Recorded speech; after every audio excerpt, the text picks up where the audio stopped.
A dispute between a church and its trash hauler leaves a smelly problem in the church parking lot. The waste company removed the dumpster but left the garbage behind. The reason? The company says the church owed it money. News 13's Cheryl Barber is streaming live from the scene on Cherry Street in Hendersonville. And Cheryl, the church does admit that it was behind on its payments. Yes, the pastor's up front about that, but he says there should have been no reason that the driver would have dumped the garbage in the church parking lot. I called them and I asked them to come and pick up the can because we were trimming the fat. We're trying to get down to bare bones. A tough economy has forced Pastor Johnny Gatlin to cut back the contractors for the church. In April, it owed the hauler about $400 it couldn't pay.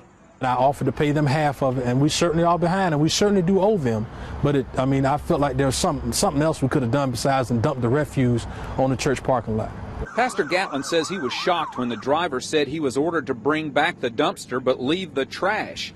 He took these pictures as the driver emptied the load. Well, he told me he did not want to dump the contents, but because of the company he was working for, he had orders from the owner to dump the contents and take the can.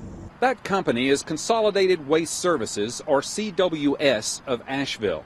Pastor Gatlin was shocked by the mess the driver left behind. And it just creates a nasty stink, as you can smell it now, and creates a nasty problem in the neighborhood. City zoning officials told us the only citation they issue for garbage dumping goes to the property owner, who has the responsibility for cleaning up the mess. But when police arrived, they took action and called CWS. Hopefully we can get them out here and have them clean the trash up. If we can't, then we're going to cite them for littering.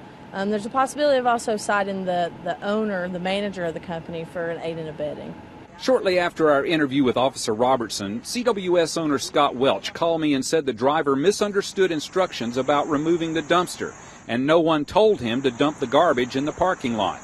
Welch tells me the company plans to clean up the mess immediately. And as you can see, CWS has arrived, and it is right now cleaning up all of the garbage that was left behind in that incident. After our story aired at noon, people stopped by the church and offered the pastor a lot of help. Some volunteers wanted to help clean up. Another waste hauler has offered to help out the church, and those arrangements could be made after CWS removes the garbage. Now, Pastor Gatlin says the church will pay off the debt that it owes CWS. Reporting live in Hendersonville, I'm Cheryl Barber, News 13.